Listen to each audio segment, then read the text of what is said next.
Yeah, you can try. Well, thank you for the questions. I think, I mean, if you read the report, you will find a number of examples of innovative practice that are interesting, where um, engagement or participation are not simply a box that you tick or a rhetorical question that you raise, but where participation has actually made a difference in the decision making about the activities that have been conducted. And there's an example, for example, from Pakistan, where there was a village that was wiped out by the floods, and the agency came in initially with ideas of how to rebuild these villages, and then they realized that there were tribal tensions inside the village, and that by consulting with the people and allowing the people to decide how and where the houses should be facing, that would allow women to go out of the house to fetch water, for example, without entering the territory or the space of the other tribe. So, there's lots of good stuff going on. Having said that, I think there's also lots of stuff that we've seen before, and that the sort of that the enterprise, such as it is not always very good at addressing.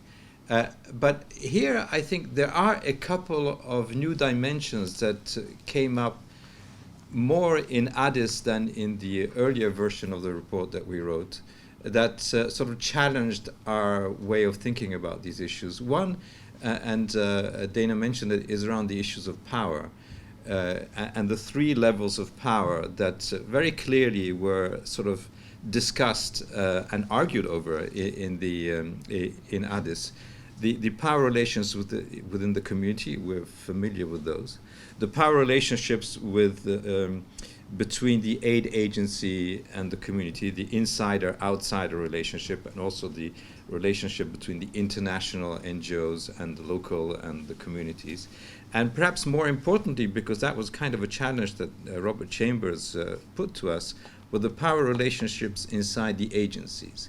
Who decides within the agency? Is the power at headquarters or in the field? And how do donors, how do budgets dictate the way in which you have time or not to deal with the issues of participation and engagement? I think that was sort of brought home the context and the problematization of these issues in a new way. The other issue is around the state. I think perhaps because we were in a country, Ethiopia, where the state is quite strong and is able to some extent to manage what NGOs do on the ground, I think there was a strong sense that perhaps we have to reconsider the way in which agencies deal with the state. Of course, we always pay lip service to the state and its capacity or responsibility to deal with the problems of its population. But in reality, the system is still very much state avoiding. We especially the conflict side of the system has sort of grown and become battle hardened by doing things faster than the state or around the state. And I think that is not good enough anymore. I mean, of course, there are situations where the state is ready, willing, and able to manage the external inputs, and there are situations where it may be willing but not exactly able. And of course, then you have the extreme situations where the state is the problem, the state is the enemy of its population, and of course, the relationship there changes. But I think one of the lessons for me in Addis was that we should not conceptualize the relationship between agencies and communities as a bilateral one. It's actually a triangular relationship where the state plays a varying role, and in some cases a very strong role. And I think as the center or the fulcrum of humanitarianism tends to be shifting eastwards, where in Asia, the traditions are slightly different from Europe as regards the role of the state. I think we'll be seeing more challenges in terms of dealing and dealing with robust states. I mean, you can imagine when China shows up in the humanitarian field, they will do it in a very different way from what we're accustomed to. To Margie's question, innovative practices in conflict. Well, I think here there's also a range of situations. You will see in the report that there was reference to a presentation we had from an NGO working inside Syria and the type of problems that are confronted there, which in a sense argue against engagement or against participation in ways that we're accustomed to, where engaging with communities or bringing in foreign things that are foreign may actually put the community at risk. So I think that was also an object lessons in the dangers of romancing participation. I think everything has to be contextualized and perhaps the nature and the opportunities for participation are of course very conflict or context specific, but they also change over time. And one, as Dana mentioned, one size does not fit all, because the nature of the crisis, but also where you are in the timeline of the crisis, may make a big difference in what is possible and what is not possible. Can I actually take those questions and throw them back to all of you? I mean, particularly the thing about innovations, specific examples, but also, Alex's challenge that, does anything actually change? I know that some of you were at the meeting and some of you actually presented examples of different practices or successful practices, and many of others of you, I think, probably do have examples. So I wonder if there's anyone who'd like to speak to those questions, any of those three questions about conflict, about innovation, about what has changed. Rosie. Thank you. It's on. This is Rosie from ActionAid. And just to pick up on your question around why do we keep having the same conversations and coming up with the same answers, and for me that's a lot about because we keep asking the same types of people. And something that was really inspiring for me in the Addis meeting was that we managed to move away from that. We had representatives of communities there, of local partners, of national governments, of private sector. And for me, it's really important that we manage to keep those people in this conversation, that we don't bring this back into this same very small group of people. So I'm not sure what the answer is, but I'd be interested in how we can keep that conversation as diverse as it was in Addis and make sure those people have an opportunity to come up with the solutions as well. Thank you. Thank you. Annie Devonport from the Disasters Emergency Committee. I would like to put a slightly positive, throw a positive light on this, because notwithstanding the problems in conflict areas, I saw some really good practice in the Philippines, and I know it wasn't perfect. There were things that could have improved with some different projects, but generally, I saw good engagement with local authorities and good engagement right the way through the barangay captains down to the communities. And so I think we must remember that when situations are better, things can be good. People the sector has learned, and I think we shouldn't lose sight of that. I think things are improving. Just a thought though on the more difficult conflict environments is that what also we're seeing is a lot of working through partners and maybe small organisations, particularly in the really difficult contexts, who might not have a strong background with humanitarian work. I haven't been to Syria, so I haven't seen this firsthand, but certainly in reading, as I do, a lot of reports from our agencies, I'm very aware that there's quite a long trail from an international NGO down to the people who are delivering aid on the ground. And we have to remember that those are also disaster-affected people. And so it becomes even more complex when affected people are serving on behalf of a larger agency. And that's just a thought to bear in mind, I think, inexperienced people trying to do their best under difficult circumstances. Thank you. Did anyone else? Catherine. Hi, I'm Catherine Russ, and I'm independent. I was at another meeting just a few days ago, and I was waxing lyrical about the partnership brokering methodology. And there's a great piece on the website which shows local brokering collaboration that World Vision has done. It's a case study where they've taken their local grassroots practitioners and they've invited all the partners around at the table to engage together in the facilitation skills. So the facilitation skills are getting away from this capacity building being about procedural training, because, you know, we talk about training our partners, but we're actually training them to be like us and to do the procedures, fill in the log frames, etc. Whereas this approach is really everybody gets the skills at the same time, and so they experiment and they kind of go into the unknown together.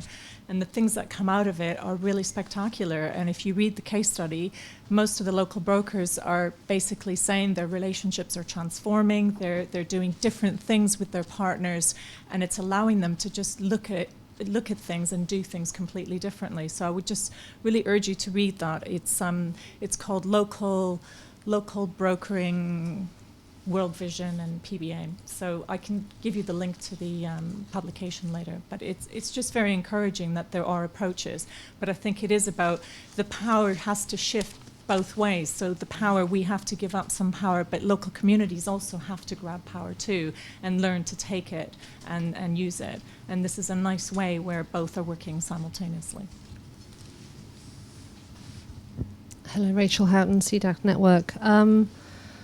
A couple of points. I just wanted to sort of ask a question back to Alex and everyone actually, which is, you say, what have we learnt? And the paper really shows that progress has been inadequate. And I've been wondering, I don't have the answer, but have we not made progress because actually we've been focusing on accountability? And because the way accountability has been operationalised and not really linked to programme quality, very much linked to issues around compliance and sort of upwards accountability. I know that the ISC agenda now is focusing on sort of the downwards accountability affected populations. But I wonder if that's actually been a hindrance to progress. And I was curious when I joined the CDAC network that the questions at that time were that communication information is the how of accountability. And suddenly there seemed to be a whole load of new activities, you know, that were happening at the local level through more effective communication and practices. I wanted to challenge somewhat the. Can I look at the graded line there? I wanted to challenge a little bit having information provision. I mean, it suggests some sort of linear. I don't know if it's meant to be linear, but you know, sort of ownership seems to be the zenith, and information provision right at the bottom. And I think that first of all, people don't provide information, so I think it's underrated. I think we've just done an information access needs assessment in Iraq, and the sort of overwhelming sense of affected populations where they're completely left in the dark. They've got no idea what's happening, who's doing what, when can they go home. And I think that information provision, if done, is actually much more transformational than this perhaps suggests. Because actually, in order to provide the right information, you need to consult people first anyway. You can't just message out. And I think that that's been shown time and again. So I think it's underrated. I think it's rarely done well, and it actually requires effective consultation to do anyway. And I think importantly, it gets us outside of the realms of the immediate humanitarian response, because it provides, information provision is about providing information about the overall context as well, and not just about the programs that are being delivered. And that's often what populations want to know. When can I go home? What's happening back home? What's my market access? I mean, so we need to get sort of beyond the confines of the immediate response. Thank you. I'll hold that thought, Juliana, because I think we'll move on to some very, very good, interesting challenges there as well. Mm-hmm. If I might just take the prerogative of sitting in this chair to just come back to the idea of well, first of all, to say that in terms of the innovative pieces, without going into each and every one of them, I would just like to advertise the fact that there is an audio cast of each of the 16 panels and of the 40 different presenters on that website. So if you actually want to go into some of these things in more depth, please do. It's the kind of thing you would have a cup of coffee and kind of listen to, have it on in the background while you're doing that. On the what have we learnt? I mean, I think everyone probably had a very different experience of the meeting, and that's kind of what they're sort of for, these meetings. But the things that I felt were very interesting were this, and I think it has been alluded to, was this difference between.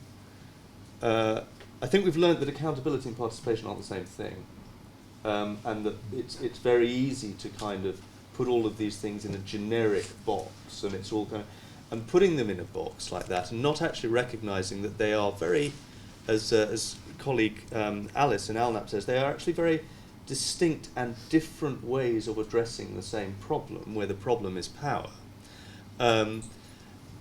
has probably slowed the whole discussion down quite a lot. So I think for me that was something that I certainly came away with, that you probably need to think about these different ways of approaching power differently. Another thing I think is the issue of the state, which we'll come back to in a second, because there's been a question from one of our colleagues online. And a third thing I think we've learned is that the world doesn't actually just stay still.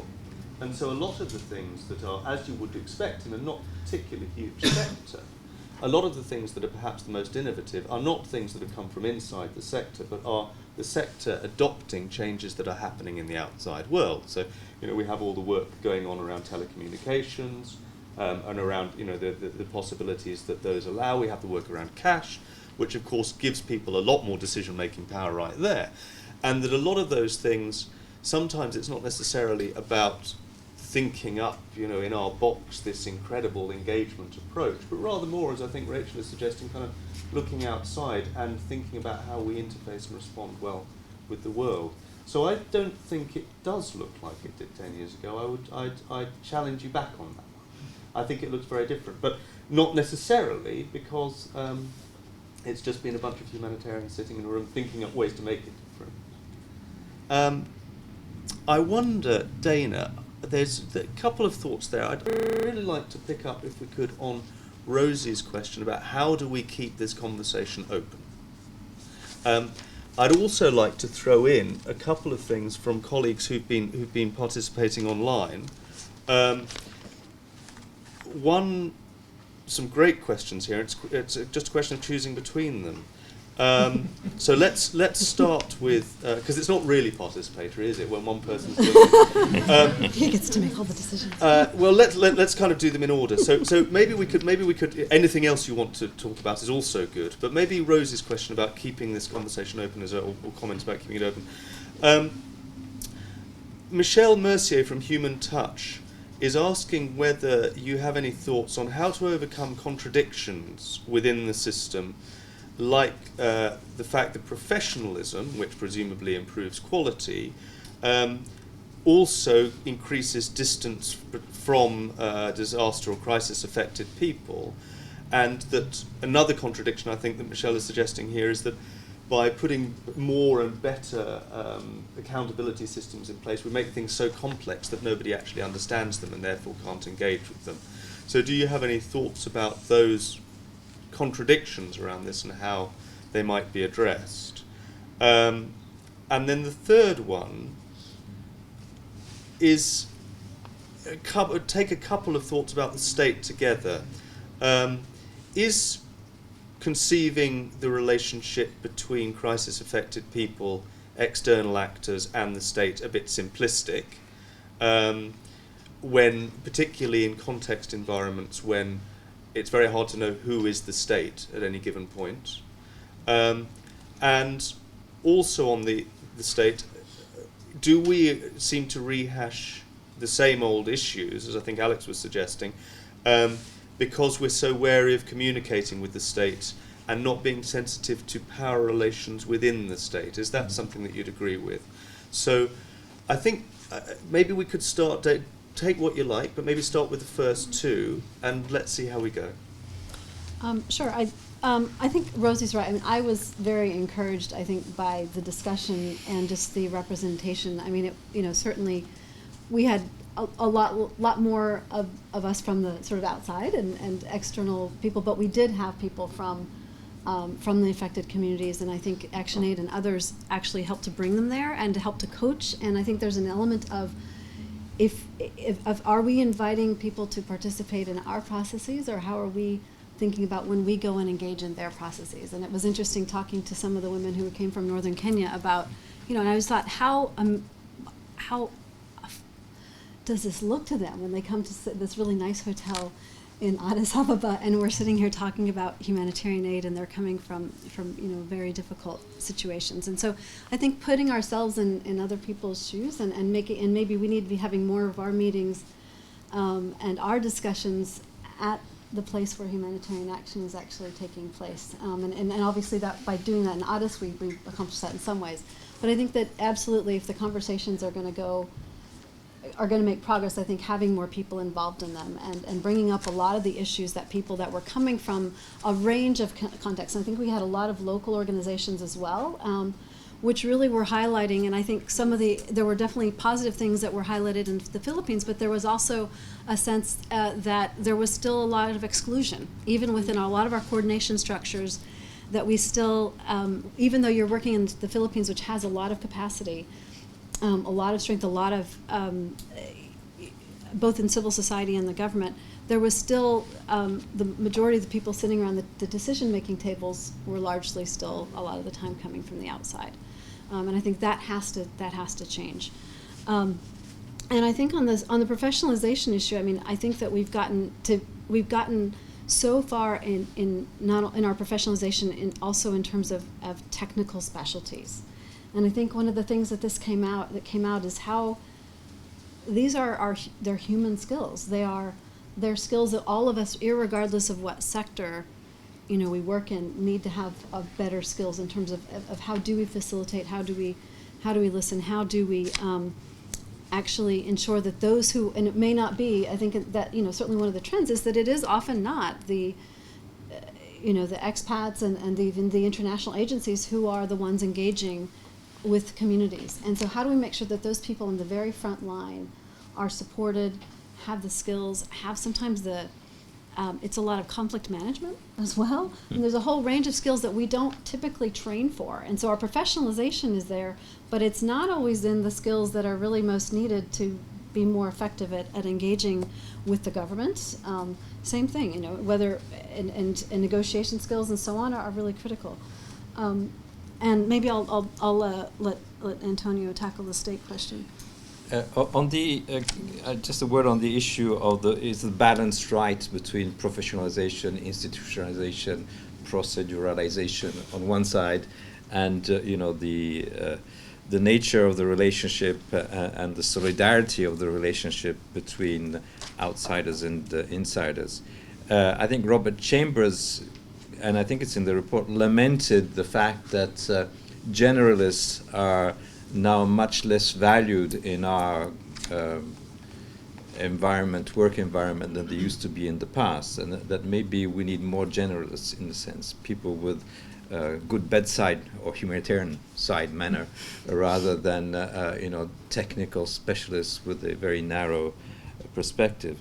And one consideration that I would add to this is that my concern is that institutionalization de facto increases the sort of network power that large agencies have over, how the system functions. Everything from management styles to radio frequencies to all these things that we take for granted, but that really come from a functioning of the world that is very northern and western still.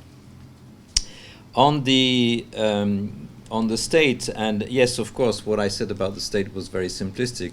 If you go to the report, you will see much more sort of nuance around the role of the state. And if you listen to the panel on the role of the state, there you get even much better nuance, because there was actually very clear that there were quite some tensions between people saying, well, if the state is in charge, we shouldn't be here. Let the state do its job, and maybe we just monitor from the outside. Of course, when the state is the problem, then when the state is the enemy of the people, then things are different. But there were also very interesting examples, one in particular of the National Taxpayers Association of Kenya, whose job it is to soften the state. And their agenda is to give citizens the opportunity to provide feedback by filling in report cards on whether the school system is working, whether the state health care facility at the local level is working. And that, it's not a particularly humanitarian project, but it's a project where it's kind of reversed. It's coming from below. It's not the outsiders coming in to sort of conceptualize the relationship between the community and the state and the agency. So I think there are lots of things out there that are happening that help us to, in fact, make things more complicated and more difficult, but give us a much more fine-grained understanding of the power relationships, which are not only with the state. I mean, the state at the local level sometimes is completely different from the state at the central level. So it's not a triangle. It's a three-dimensional thing, but or four-dimensional. Thank you. Any thoughts on, before we come to Giuliano, who's waiting very patiently, any thoughts from anyone else about this? I mean, this issue of the state came up so much. For those of us who were there, it was really interesting to see how, perhaps by having a different group of people in the room, the relationship, the nature, the importance of the state, and the fact that the state is a key variable in context, and therefore means that what works in one place doesn't work in another, was really, I think it was really evident to everyone who was at the meeting, how, and maybe a surprise. So any thoughts about the state or professionalisation, institutionalisation? Giuliano. The two questions I had are on those 2 points. So I suppose both the questions about our conceptualization, or our frameworks, conceptual frameworks, and the frameworks for action that come from those, they both relate to the question of power. So the first one is about individual power and collective power, or I suppose in particular public power, or private power on the one hand and public power on the other. Now, when we're looking at the engagement agenda, generally we pretty much always tend to focus on the individual or the person, whether we're talking about people, or even when we use the label communities, we're still really talking about the individual. And that's whether our reasoning is the values-based reasoning or the emancipatory reasoning. It's generally a rights, it's framed in terms of rights and individual rights. And our idea of participation is also about how the affected individual can participate in what we're doing. And so then when we see collective power, particularly in the form of the state, we tend to see that almost as a competition with, I'm referring to we as a humanitarian organisation, I didn't say I work for Save the Children. We tend to see that almost as a competition with what we're doing, rather than necessarily a reflection of representation of the individual as well, and a different form of participation. And perhaps what we sometimes need to look at alongside the individual participation is a collective participation through institutions.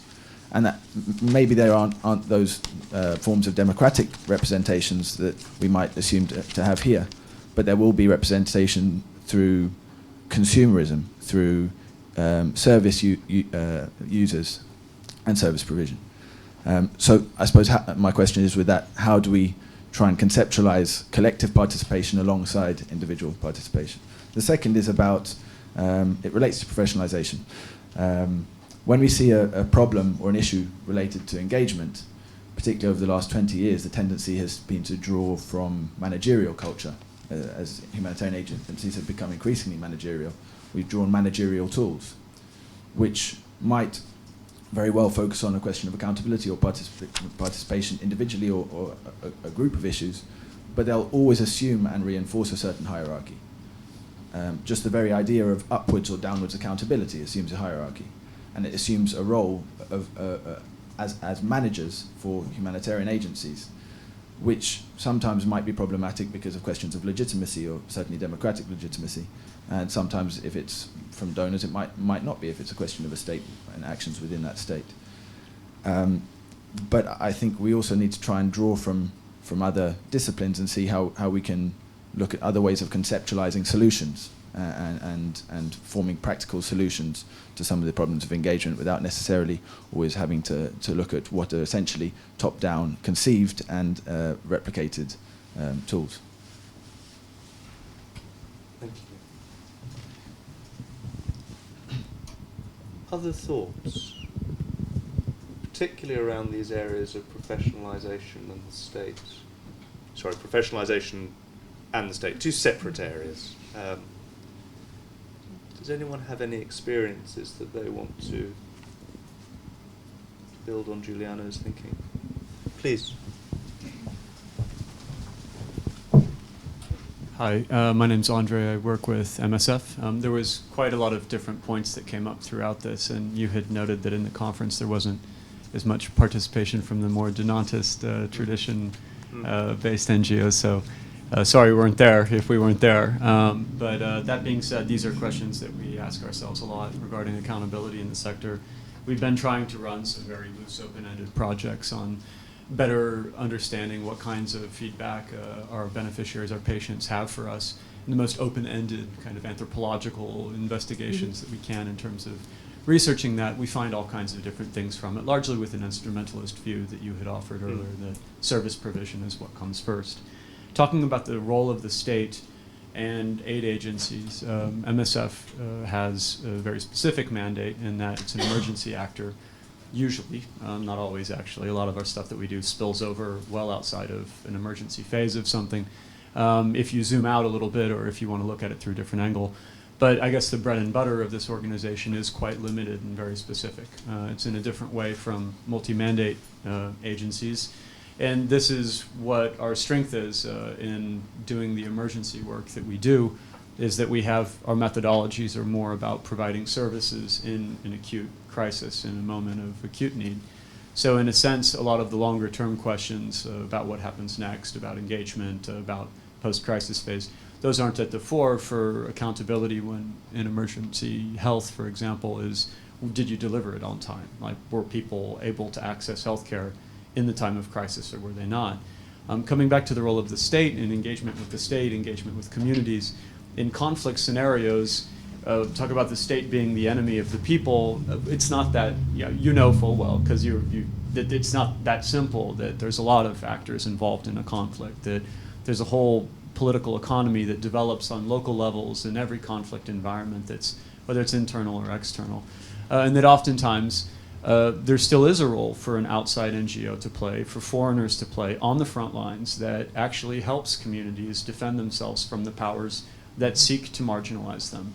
That there's a certain subversive element of doing aid work on the front lines when armed actors seek to exterminate or eliminate one another, or marginalize or oppress or push them back, that having the weight of the international community, as it were, behind you, if there is such a thing, and the resources of a large aid agency, that can actually help people out, even though it's not going through this community approach kind of a model that people are talking about, and building it from the stakeholders up and putting them in the front, that sometimes there's a role for an aid agency to play on that. And so I mentioned this as a part of the Donantist sort of tradition of the go in there and get the job done kind of an agency, in the sense that I just hope that in all these discussions, the Philippines is a great example of how things can work out when everyone gets together. I've got loads of stories I can tell from what we learned over there, quite interesting stuff with information management and the role of cell phones and how people wanted phones, not their needs assessed, that works better, and so on and so forth. But it's not, like you said, it's not a one-size-fits-all. Not every emergency is the Philippines. The Philippines is easy when you compare it to Mali, or when you compare it to Syria, or when you talk about Ebola. And if everyone gears towards community-led efforts, what do you actually bring when you show up on the ground at the end of the day? Are you arriving with a team of doctors and nurses who can actually do some work? Or are you arriving there to fund another agency, what if there's nobody left to do the job? In a place like CAR or South Sudan, where there's not enough staff. So I'm just sort of offering in the voice from the other perspective, just to sort of temper the dialogue in the sense that I agree with a lot of what's being said in here, and I think that a lot of this push is in the right direction. I welcome it very much, so I like to see it. But at the same time, don't forget don't throw everything away in the transition towards that, because you might miss it once it's gone. And the Ebola crisis is a striking reminder where when MSF was calling out, it was calling out in large parts towards governments because a lot of aid agencies just didn't have the hardwiring built into them to be able to immediately deploy and respond to that. So I think it's a thing that other aid agencies are going to be thinking about a lot too in the future. Well, maybe these paths will sort of diverge in both directions, actually. I think those were some of the comments that certainly Antonio and I think all of us had been hoping that to have that viewpoint, or some of those viewpoints also exposed in the Addis meeting. And as Antonio said, there wasn't as much of that kind of conversation as perhaps we'd hoped. So thanks for that. And the piece about that I take away about the state is, and maybe the simplistic bit of it, and what I'm hearing said in different ways is that, you know, to a degree, to sort of just say these things are blocks and they always kind of fit together in the same way is not really a very effective way of going at it, and it almost proceeds from a, and again, something that's changed. It almost proceeds from a place where, and this came across a lot in the meeting, recognizing the dynamism and the agency of everybody who is involved in this situation, and not only the dynamism and the agency of the external interveners, but also of people whose houses have just fallen down, and also of the local municipality, and also of the government, and that all of these are active elements of the response, which are relating to each other in a variety of quite complex and political ways. And anything that we do, and I think MSF's work around sorry, I forget the name of the report, but the Where's everyone? No, the one before. Voices. Where is everyone? It'll come back to me. In the eyes of others. Yeah, is very good about that. Is that you're never doing something neutral. You know, you're always kind of intervening in very complex political and power relationships. So anyhow, sort of little personal thing, and I think it's something that comes out of a lot of the work that MSF and other agencies have done. I just might add, I think one of the things that came out certainly and speaks to what you're talking about too, is that, you know, it's not certainly all crises are not the same, and also all phases of are not the same. And so yes, in the immediate aftermath, in the immediate, you know, the initial days, we may not be taking and able to take the kind of, you know, approachment and be as engaging people as much as consultative and so on. But a number of, and this came out a lot from people that were coming from places that had been affected by crises for years. When we're in, once we've been there a little while, there is really no excuse, is what we were hearing from a lot of people, for us not to do a better job of engaging and doing. And one of the things that people talked about that's often lacking is what you pointed, you know, the political economy analysis, the power analysis. How are we understanding the relationships and who is who? And so that when, you know, if we are going to take be able to work with those who are fighting, you know, for their rights and trying to make sure that their needs are addressed. And I think it was an interesting, you know, example in Pakistan, where it was actually the agencies working with women's groups who were then building their capacity, strengthening, supporting them to actually be advocating with their government to recognize them and to recognize their rights to assistance that they hadn't been. And so there is, you know, but it's a very different role than a direct service delivery role. And I think what I came away with, it's let 1,000 flowers bloom. I think one of the problems in some ways is that we have had very sort of prescriptive, I mean, we need to have guidance and tools and frameworks, but we also need to sometimes think outside of that box, because we have sometimes the way we've conceptualized, I think, and implemented accountability in some ways has actually, I think, getting to Rachel's point, slowed us down in actually the ultimate goal, you know, of people being able to hold not just us but themselves and governments accountable. And that it is, it's a very, we have a tendency to take an issue and develop a lot of structures and processes and guidance, and we don't always connect them well to other things and other aspects of our work. And I think one of the things that came out too quite a lot was how much our language is sometimes different, and yet I sit in a lot of discussions with development actors, and there's a lot of commonality, but in getting back to the structural issues, there's a lot of agencies that are still very divided. So there's very little connection between what they do in the accountability frameworks and structures and approaches that they're taking in their humanitarian work, and then their development work. Sometimes there's even different language that's being used in terms of how we're approaching sometimes the same problem. Would anyone like to bring up, to move us on to a different issue? I think Well, we've got someone time has for to maybe answer one. Juliana's question. Oh, Juliana's Yes. Are you? Maybe I thought he it should might come answer in- it himself. I thought it Yeah, might sorry, come in your we summing forgot up. about that. Sorry, Do you that's have? Was that one of those questions where an answer was kind of implicit within it? Do you want to? do you want to take a? Take, I think the second one was supposed to be. we need the mic. Yes. Sorry. Oh. Yeah, I think the second one, in the second question, there was an answer implicit within it when I said we should try and draw from other disciplines, find out other ways of approaching the problems, as opposed to necessarily drawing on the same managerial tools that we have done, particularly in the last 20 years. And that's not to discount the value of those tools as well, just that the paradoxes that lie within those sometimes, as you say, push us further from people or create additional hierarchies. So, I mean, I'm not suggesting which discipline we should particularly be drawing on, but Andre, I think, was talking there about different kinds of analysis, anthropological analysis. You've talked in the past about sociological analysis, how we can understand people as individuals and their identity and how that links into the societies in which they're living. That comes into the first point that I made, which is about understanding representation of people and participation through institutions.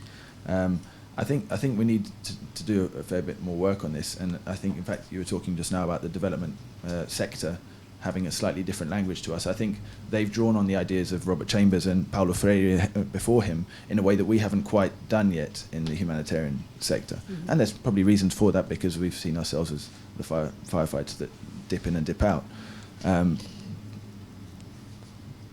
Sorry, there was a gasp there. Well, I'll ask you to hold that because, Okay, because all right. I think actually there is an area you haven't touched on, which is some of the critiques, and I hope we'll have time for that in a minute.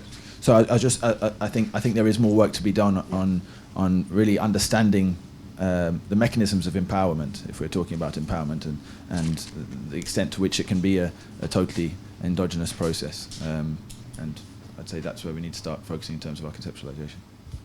Thank you. Maybe that does lead us on to... Does anyone have a burning issue they'd like to bring up? Does anyone online have a burning issue they'd like to bring up? Because if so, please type.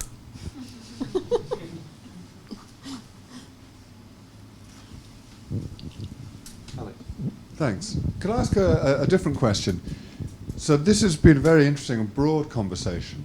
My question is, what's everyone's top 3 recommendations for the World Humanitarian Summit? It's great to have a broad discussion. I love one. There's a whole series of very practical things happening right now that are going to influence these sector-wide issues. So how are we going to use the CHS, is it the core or the common humanitarian standard? The core humanitarian standard. It's being finalized right now. The question is really, how are we going to use it? How are we going to organize ourselves to use it so that we can address some of these issues at the system level? And what do we want out of the WHS?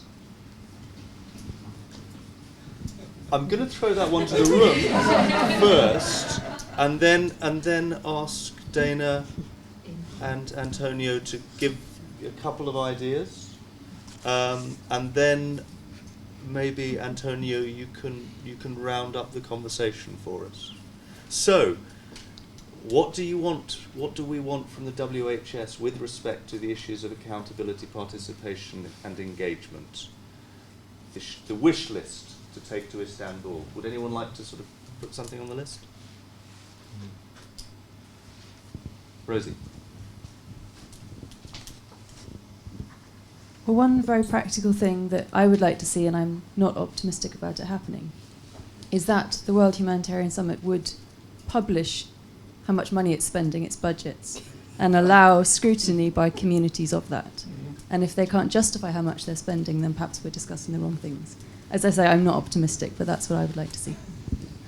And that might be, that was a point that came up at ASIS more generally as well, about the publication of financial flows and of spends and transparency. Please.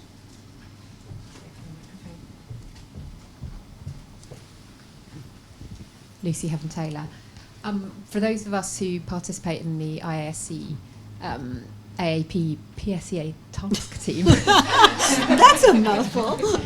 the Accountability to Affected Populations task team, will be aware of the letter that was written by Jasmine Whitbread and Baroness Amos regarding what they saw as the failure of the humanitarian system in terms of accountability.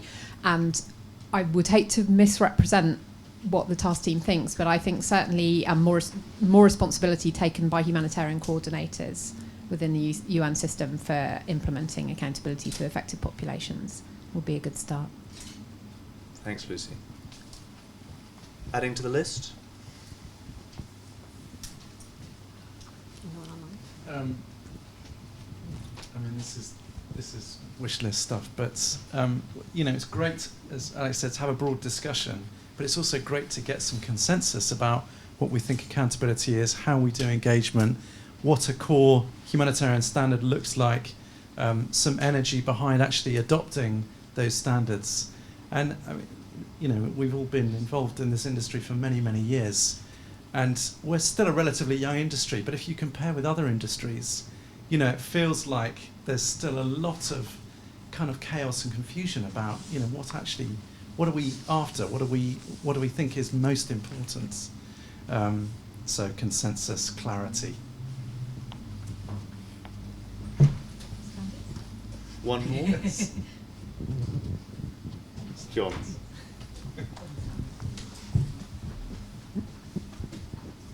Thank you. I guess my wish list, and maybe it already exists, but something I'd like to see is a typology of different contexts. I mean, we've been talking around these issues of huge variations in context between the state as all capable and the state as the people's enemy, and there's a huge spectrum between that. And so I sometimes feel that the different cases are sort of pitched against each other rather than creating a typology of what's possible and what should be expected of agencies in those different contexts. So it's not that the WHS should do this or that, some very broad overall goal, but that there should be more finessing of what goes on at the project level. It seems amazing to me. I mean, maybe it's where we are in 2014, but what happened to village committees and project committees? We've had a whole conversation without mentioning something that used to be the bread and butter of all agency consultation structures with communities, and I haven't heard that committees mentioned once, which just seems amazing. So more typology. I mean, maybe a typology already exists, but is that needed? Thanks. I'm going to build on John's comment there to add something to the list. I'm then going to ask you to do so, Dana, and I'll then hand over to you, Antonio, to add what you would like to the list, and also maybe to give some final thoughts on this discussion. I noticed that we haven't looked at the issue of constraints and challenges, and that might be something that you wish to bring up, but it might not. The thing that I'd like to add to the list is the Tolstoy. Everybody wants to change the world, but nobody wants to change themselves, and I'm not quite entirely sure why it is that we were expecting the World Humanitarian Summit to make all these things different and so on. in fact, the thing that I would add to a wish list, which would not go as far as the World Humanitarian Summit, because we'd all just get on with it and do it now, would be, and it builds rather on what John's saying, to stop the kind of blah about sort of generic, we ought to do this because it's a good thing, this accountability participation stuff, yeah? And to start looking very hard at exactly what it is that we're trying to do in this place at this time, and what do we know about how we can do it. That to me is what I'd like on the wish list, which I think it goes beyond this it's the same sort of idea, is action which is based on an understanding of context and an intent to achieve certain things within that context. And maybe there is a sort of higher order job to be done there in terms of bringing together best practices and learning about what works in these different places. And maybe this meeting was an attempt to one step in that, but that will obviously be a continuous process. So that would be my addition to the list. Dana. Thanks. I'll be brief. I think one of the challenges that we saw when we went through all of these great, and I encourage people. It's really interesting. I mean, it's great that ALNAP has actually made all of the sessions available.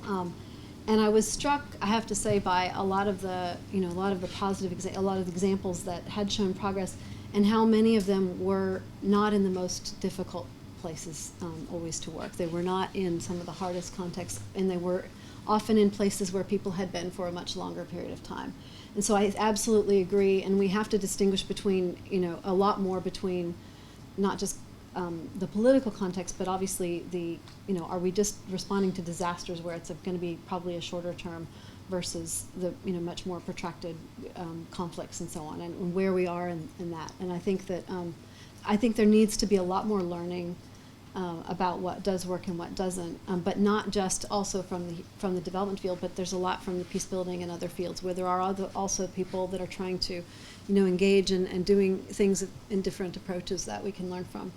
I think I would hope that the WHS would be very inclusive, that it will not be a big talk shop, that it will, that there will be people representing the range of contexts and people that are affected and that are trying and playing some role in responding and dealing with the crises, that we don't, and that it's not just tokenistic, but that there's some meaningful engagement, and I think they're trying to do that in the lead up to it, and it's a challenging one, but I would hope that it do. And I think that we have to, one of the things that came up in a few of the panels too was the need to make sure that we actually contextualize a lot of the standards and the structures that we've developed. I mean, yes, we build on a lot of good practice, but we can't just continue to cut and paste and just always take the same systems and structures and just say, boom, we're going to set up our clusters and everything. I mean, you need to have some consistency, but we also need to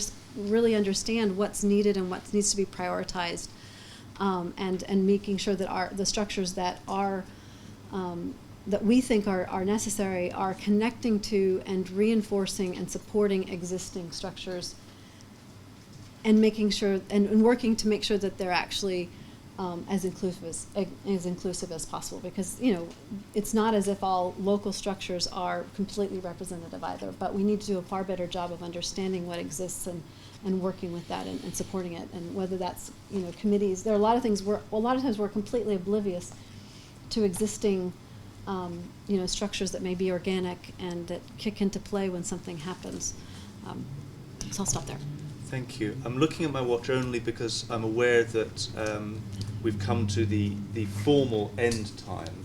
However, I had made the assumption, without checking, I had made the assumption that as we'd started 10 minutes late that we would run another 10 minutes. If you can't stay, please feel free to, don't feel bad about leaving. But I hope you will stay, because I think Antonio's got some things to share. I do indeed, and let me start first with my wish list for the World Humanitarian Summit, and I also would like to see a typology, but it would be a typology that ensures that humanitarianism is not sacrificed on the altar of homogeneity and consistency. I think that, as Dana also mentioned, there's a great deal of diversity in the international humanitarian system. There's even more diversity in the national system, and there's systems out there that we don't even talk about. So my concern is that a lot of the institutionalization and proceduralization and standard setting is creating a situation where that is functional to the large players in the north, but that is problematical or is seen as a barrier for entry to many players in the south. And John mentioned village committees, and I think we tend to forget sometimes, because we're carried away by our own enthusiasm, that most of the work actually happens at the village level, and the first responders when the crisis comes are the local villagers or citizens of the place or the local authorities, and we tend to come in later. So that's one point. The other point is an issue that was kind of alluded to, and Giuliano raised it, but I think we have to confront it head on. And this is the issue of whether or not empowerment is a goal that fits with humanitarianism. And I have my own views on this, and I'm sure that our friend from MSF does as well. But there's no consensus on this issue in the system, and pretending that there is a consensus may not be a good idea. It may be better to clarify that there's a part of the humanitarian system that is for the here and now and saving and protecting lives in the immediate, and then there's other parts of the system that are there to promote different types of agendas, which are essentially political agendas. I am not saying that humanitarianism of the MSF variety is totally apolitical, because that also is a myth. Simply by being there, you enter into the political economy of what happens on the ground. But I think that there's various gradations of being Dunantist and Wilsonian and multi-mandate, and I think it would be useful to have more clarity, because confusion can be a source of a constraint, and sometimes it's dangerous in the field. Linked to that, by the way, I love the subversive element of what you are doing, but there is something, even if you're not working for empowerment of communities or for having a transformative a role in society, which is what development agencies would want to do, I think that the presence of outsiders is never something that is neutral or that doesn't have consequences. So I think we need to be, one of the lessons from Addis for me was that, by listening to our colleagues from the South, and there were many represented there, including very, very small organizations that were talking about, work that they do, which is really grounded in the village committees. I think when we shift from that level to the sort of level where we conceptualize or create policy, there's a tension there that I'm not sure the system as a whole is able to manage. I don't want to end on a negative note, but I have to mention, because there's a couple of pages in the report on the case against participation and engagement. And there's three cases that are alluded to. One is the technical angle. In certain situations, it may not be a good idea to have too much consultation, participation, engagement, because you simply don't have the time. In other situations, because of the nature of the context, participation may put people at risk. But then there are other more philosophical concerns,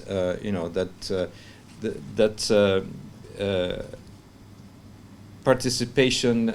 There's a book that's mentioned in the report called "Participation: The New Tyranny." It's become a self-fulfilling prophecy that participation is a goal that we need to achieve, when in reality, and the title of this report stresses the difference between, or the gap between the rhetoric and the reality. So I think we have to be a bit modest in our goals here, and again, perhaps make it clear in the objectives of what we do, what the organization is doing, you know, where we situate ourselves in this degrees of empowerment scale. Other than that, one aspect that I found interesting, but that was not, in addition to the absence of a strong Donantist voice in Addis, I hope that you will remedy that by showing up next time.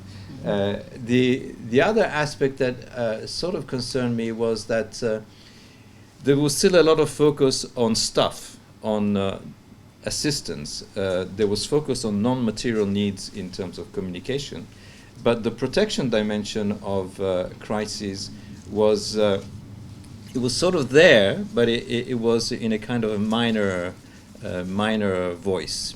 And I think if you look at the crisis that we're witnessing today, I mean, you know, protection is likely to become a much more complicated objective to pursue for all sorts of reasons, which are reasons of politics you know, I think we have become better at conceptualizing the whole assistance part, but I don't think we have had a similar level of success in conceptualizing what it is that our role is in protection, and also how we parse what is protection and what is the promotion of human rights, and what are the distinctions, necessary distinctions in my view, between these kinds of activities, particularly in you know, in violent crises, in complex, fraught environments. Thank you very much, Antonio. There were some questions that came up online, and I apologize particularly to Hailesh that we didn't address these, about clusters and the way that the clusters had or had not supported issues of accountability. One reason for not addressing that particular question is that that is the focus of the next annual meeting, which will take place in Berlin in March 2015, when we'll be actually taking some of the ideas that came out of this meeting forward a little bit to look at inter-organizational relationships. And that will include looking at the clusters and the HCTs and so on, but also looking at some of the sort of relationships that occur across a sort of power gradient. So how does it actually really work out when you have powerful and less powerful organizations working in partnership on the ground? So both for the clusters and for some of these issues related to civil society movements, the relationship between government, civil society, and external actors, and the placing of the individual in these that Giuliano brought up. I hope we will continue this conversation with a similarly broad range of people. So all that remains for me to do is to thank all of the people who've supported us for today's event, particularly colleagues from the ODI who've made the live stream possible, and also our own ALNAT colleagues who've done so much work around getting the report ready and preparing for today's event. I want to thank everybody who was there in Addis. You know who you are. And AHA again, who gave us such an excellent meeting in Addis.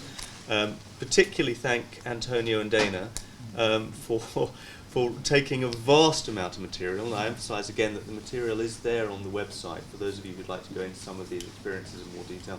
Taking a vast amount of detail and sort of trying to pull some themes out of it, so very successfully. And finally, I'd just like to thank you all for taking the time this afternoon to join in this conversation. I hope it was worth your time. Both those of you who are here and who are cordially invited to have a snack and a drink with us next door, and those of you online. So thank you very much, everybody.